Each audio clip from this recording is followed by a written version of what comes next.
everyone. So this session is very important for to all of us because we are going to talk about the smart hospital, how to build the smart hospital for the decade, and we have a galaxy of panels and experts of all the fraternities like architect to consultant to doctor to entrepreneurs and healthcare IT experts, even medical technologists. So this is a very beautiful panel and very expert from his field. Our speakers are from very experts. So I would like to welcome all the panelists to this panel discussion. So I would like to request all the panelists to join his seats, respective seats. And Mr. Chhitiz Kumar, we welcome you to the extremely panel on building smart hospitals. So guys in audience, so I have also question to you. So can you tell me what do you mean by a smart hospital? Anyone can raise his hand. What do you mean by a smart hospital? Am I looking smart? Yes, always. So same, how to look our hospital smart. So before we dive into the panel discussion, I will say a small experience or a story for my personal first-hand experience when in 2019, I visited Tapi Medical Center in Taiwan. So I have very first-hand experience of a smart hospital, from going to the car to exiting from the hospital. So fully digitized. That time, what happened, if you are going through the car and you will go through the smart card, and everybody of the Taiwan having the smart card.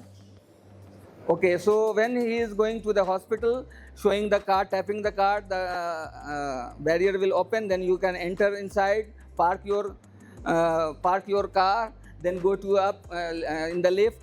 When lift will open, there will be one big screen where you can click your photograph, selfie. 6 years back, I am saying. So once you will touch your heart, that will show the internal organ heart. And every organ they will see. This is imaginary, not real, but the patient will think, oh, this is my heart, this is my liver. So patient can understand before going to the hospital. And after going that self, there is no one in counter. Only you have to give the insert your card to the kiosk. And kiosk will give you the specialized, like you are going to gastro or anybody, they will give you the queue number. Accordingly, you will follow the line, queue, and you will go to the consultant. Consultant will be there. And before consultation, you have to go to the kiosk of BP machine, a big BP machine. You will tap the card, BP machine will open and put your hand inside. And all are the recording. So before going to the doctor having all the details. Oh, Mr. X, you are here. So doctor is taking his name before entering. And doctor will take only 2 minutes for one patient. Okay, then he will prescribe the medicine, and after 2 minutes he will out from the consultant chamber. There is a robot. So what robot will do? Robot will assist him to say that these are the medicine prescribed by doctor, and you have to take this time before, and everything explaining, including the diet plan. So what you have to take, what not to take. This is the robot. Robot is saying in his local language. Okay, this was my first-hand experience before 6 years, and this is fully a smart hospital, I can say. So before start this smart hospital, building a smart hospital, we need to initiate from the designing, because if you are not designed with the basic designing with the architect, you cannot do the things later, because it needs a special power, a special thing. I am not specialized, but I am sharing this thing. Sir, I would like to answer to that at a later part of the session. Currently coming to our robotic pharmacies, so there are two different things that we are already doing in India. One segment is a semi-automatic. Just like I mentioned, we have already pneumatic tube systems. We are already providing for robotic stations charging bots in our IP pharmacies, our OP pharmacies. So there is one example while I was just doing the research, I came across. It's a Tang Seng hospital in Singapore. So it has a load of 1400 OP pharmacy packs load per day. That means, and there, how many staffs can you hire just to cater to that much load on one single outpatient pharmacy of a hospital? So by installing the robotic pharmacy, they were able to achieve 14 seconds per prescription. They are having double and triple pickup pack label robots installed in their pharmacy, just 2 of them. That is catering to their complete load of 1400 packs. So similarly, if we are able to achieve, and yes, Max is also looking forward to a lot of things. We will eventually see that. But yes, we have already been able to achieve pneumatic tubes. We have already been able to achieve with charging bus stations for the robots in IV pharmacy. That's all going to come up. So I think yes, this is very important to bring in the robots and AI system. So now our next question to Dr. D.K. Gupta. As you are building the hospitals and you have so many upcoming hospitals. So as I discussed with architect Ravideep ji during our lunch, so he was saying per bed expense coming up to more than 1.25 crores. Yep. So using the technology and these things, so it is so costlier. So with rising capex on IT and automation, how do you justify the investment to your board or stakeholders? As I know you don't have a stakeholder, but how you justify yourself in terms of ROI, efficiency, patient loyalty or clinical outcomes? How you justify, sir? I think जैसा रविदीप ने बोला था कि smart hospital start from the conceptualized of the hospital, like how you conceptualize the hospital, from the process, from the architecture, and you have to do repeated changes in the drawing so that it can be smart hospital, future of smart hospital. And if we talk about the ROI, it's definitely important for not for me, it's important for him. I think sitting here, there are lots of investors in our hospital. It may be a private equity investor, it may be a debt fund from a government financial institute. Every hospital, because it's a high capex business, require investment in any form. It can be debt or a private equity or IPO.